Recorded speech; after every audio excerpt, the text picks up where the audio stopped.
အားလုံးပဲမင်္ဂလာပါ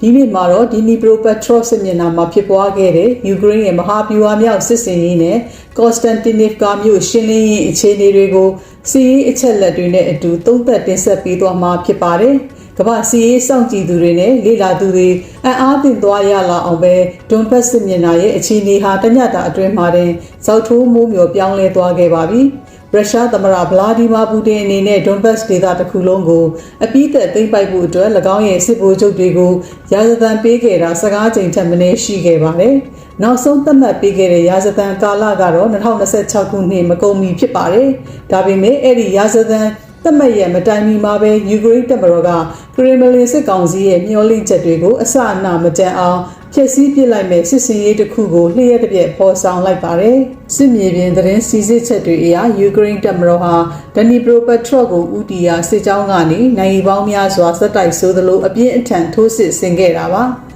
ဒါဟာတာမန်တိုက်ပွဲတစ်ခုမဟုတ်ပါဘူး။စနစ်တကျကြိုတင်ပြင်ဆင်ထားတဲ့မဟာဗျူဟာမြောက်တုတ်ပြန်ထိုးစစ်ဖြစ်ပါတယ်။အဲဒီထိုးစစ်အတွင်းမှာယူကရိန်းတပ်တွေဟာရုရှားတို့ရဲ့အခိုင်အမာတိစောက်ထားတဲ့ခံတပ်စီးတွေကိုကျော်လွှားပြီးရန်သူနယ်မြေ25ကီလိုမီတာအထိဝင်ရောက်နိုင်ခဲ့တာဖြစ်ပါတယ်။စစ်စင်ရေးရဲ့လက်ပြည့်အရှိန်အဟုန်ကြောင့်ပဲအရင်ကရုရှားကျူးကျော်သူတွေထိန်းချုပ်ထားတဲ့ကြေးရွာ6ရွာကိုယူကရိန်းတပ်မတော်ကပြန်လည်သိမ်းပိုက်နိုင်ခဲ့ပါတယ်။အဲ့ဒီရွာတွေကတော့တာနိုဗဲ၊ဇာပိုရစ်စကဲ၊နိုဗဲ၊စီတိုဗဲနဲ့မာလီဖ်ကာတို့ပဲဖြစ်ပါတယ်။တစ်ချက်တည်းနဲ့ပြတ်သားစွာထိုးနှံနိုင်ခဲ့တဲ့အခုစစ်စင်ရေးကြောင့်သိမ်းပိုက်ထားခံရတဲ့အမိမြေဧရိယာ120စတူယန်ကီလိုမီတာကိုရန်သူလက်အောက်ကနေပြန်လည်သိမ်းပိုက်ရှင်းလင်းနိုင်ခဲ့တာဖြစ်ပါတယ်။ကိန်းဂဏန်းအချက်လက်တွေအရကြည့်ရင်နွေရာသီစစ်စင်ရေးစတင်ချိန်ကလေးကယူကရိန်းဟာစစ်မျက်နှာအသီးသီးကနေဧရိယာ680စတူယန်ကီလိုမီတာကိုပြန်လည်သိမ်းပိုက်ထားတာပါအခုထပ်မံရရှိလိုက်တဲ့120စတူယန်ကီလိုမီတာပါပေါင်းဆက်လိုက်ရင်တော့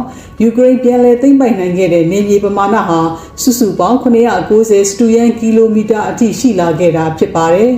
်စီးရေးရအလွန်ရေးပါတဲ့နေရာတစ်ခုကတော့ဒွန်ဘတ်စစ်မျက်နှာရဲ့ခံတပ်မြို့ဖြစ်တဲ့ကော့စတန်တင်နီဖ်ကာပဲဖြစ်ပါတယ်။ဒီမြို့ဟာရုရှားစစ်တပ်အထူးကစိုးမိုးကျင်နေတဲ့နယ်မြေဖြစ်ပြီးဒီလရဲ့အစပိုင်းမှာကတည်းကရုရှားစစ်ဘက်ဆိုင်ရာပြန်ကြားရေးတွေကသူတို့လုံးဝထိန်းချုပ်လိုက်နိုင်ပြီလို့ကြွေးကြော်ထားခဲ့တဲ့မြို့ဖြစ်ပါတယ်။ဒါပေမဲ့ဇူလိုင်လ18ရက်နေ့မှာတော့ယူကရိန်းရဲ့နာမည်ကျော်အထူးတပ်ဖွဲ့တစ်ခုဖြစ်တဲ့စကာလာအမှတ်425တိကျထိုးစစ်ဆင်ရေးတရင်ဟာမြို့ရဲ့ဗဟိုချက်အတွင်းစိတ်ဝင်နေရာယူထားတဲ့ရုရှားစစ်ကြောင်းတွေကိုလျှက်တပြက်ဝင်ရောက်ရှင်းလင်းခဲ့ပါတယ်။ဒါတင်မကသေးပဲမြို့ရဲ့ပေမအထင်ကရသင်္ကေတဖြစ်တဲ့ယဉ်ကျေးမှုနန်းတော် Culture Palace အဆောက်အုံပေါ်မှာယူကရိန်းနိုင်ငံတော်ရဲ့အလံကိုအောင်မြင်စွာပြန်လည်စိုက်ထူနိုင်ခဲ့တာပါ။စီးရီးလိလာသုံးသက်သူတွေနဲ့ ISW ရဲ့ထုတ်ပြန်ချက်တွေအရမြို့ရဲ့အချို့အစိပ်ပိုင်းတွေမှာမြို့တွင်းအနိကတိုက်ပွဲတွေဆက်လက်ဖြစ်ပွားနေစေဆိုပေမဲ့စကာလာတရင်ဟာကော့စတန်တင်နီဖ်ကာရဲ့အရေးပါတဲ့မြို့အလဲပကိုးနဲ့အနောက်ဘက်ပိုင်းကိုလုံးဝစိုးမိုးထားနိုင်ပြီးဆိုတာအတည်ပြုနိုင်ခဲ့ပါတယ်။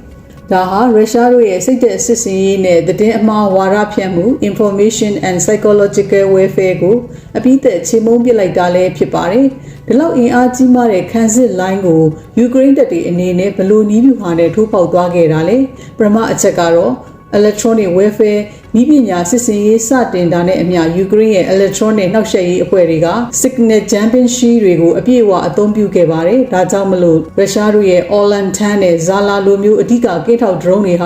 ာမိုးကောင်းကင်မှာမျက်စိကန်းသလိုဖြစ်သွားခဲ့ရပြီးယူကရိန်းထိုးစစ်တပ်ဖွဲ့တွေမြေပြင်မှာချီတက်လာတာကိုမမြင်နိုင်တော့ဘဲဖြစ်သွားခဲ့ရပါတယ်။ဒုတိယအချက်ကတော့ရန်သူ operator တွေကိုပြစ်မှတ်ထားခြင်းဖြစ်ပါတယ်။ယူကရိန်းတပ်ဖွဲ့ဝင်တွေဟာရုရှားခြေလျင်တပ်တွေကိုတင်မကပဲရုရှားရဲ့ drone မောင်းသူတွေနဲ့ electronic စစ်စင်ရေးစခန်းတွေကိုပါ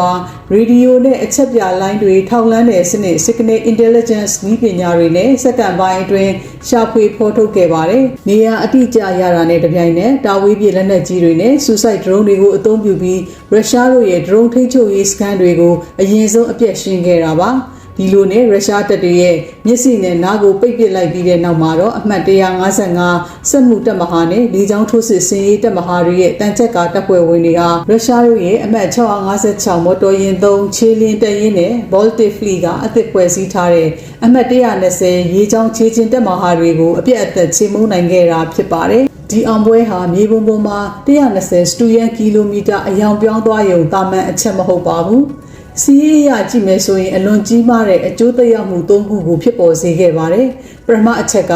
မြေပြင်အမြင့်ပိုင်းဆိုင်ရာစိုးမိုးမှု high ground dominance ပါ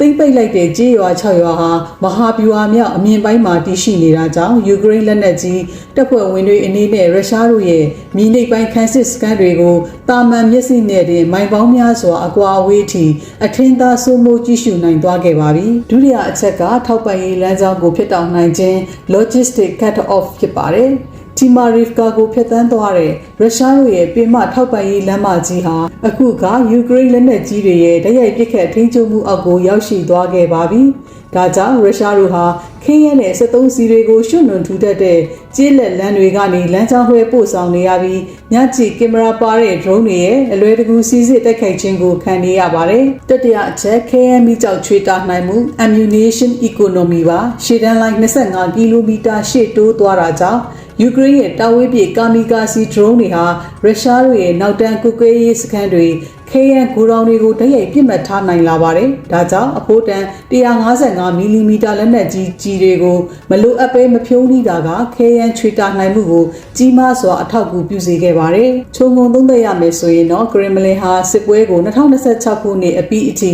ဆွဲဆန့်ပြီးအချိန်ဆွဲစစ်ပွဲနီးဗျူဟာကိုကျင့်သုံးဖို့စ조사နေချိန်မှာပဲယူကရိန်းရဲ့အခုလိုလျှက်တစ်ပြက်နီးဗျူဟာမြောက်ထိုးစစ်တွေကရုရှားစစ်တပ်ရဲ့စိတ်တရေးရာကိုရောထောက်ပံ့ရေးကွန်ရက်ကိုပါအကြီးအကျယ်ရိုက်ခတ်သွားစေခဲ့ပါတယ်။အနာဂတ်စစ်မြေပြင်မှာယူကရိန်းတပ်မတော်အနေနဲ့ဒီလိုနီးပညာပေါင်းဆက်စစ်စင်ရေးတွေကိုအသုံးပြုပြီးဘယ်လိုစီးရေးအသာစီးတွေကိုဆက်လက်ရယူသွားမလဲဆိုတာဆက်လက်စောင့်ကြည့်ရတော့မှာပဲဖြစ်ပါတယ်။မိဘပြည်သူများအနေနဲ့နိုင်ငံတကာစီးရေးအချက်အလက်တွေကိုအမြဲမပြတ်သိရှိနိုင်ဖို့အတွက် Daily Focus News ကို like နဲ့ subscribe လုပ်ထားပေးဖို့ဖိတ်ခေါ်ချင်ပါတယ်။ကြည့်ရှုအားပေးခဲ့ကြတဲ့အတွက်ကျေးဇူးအထူးတင်ရှိပါတယ်ရှင်။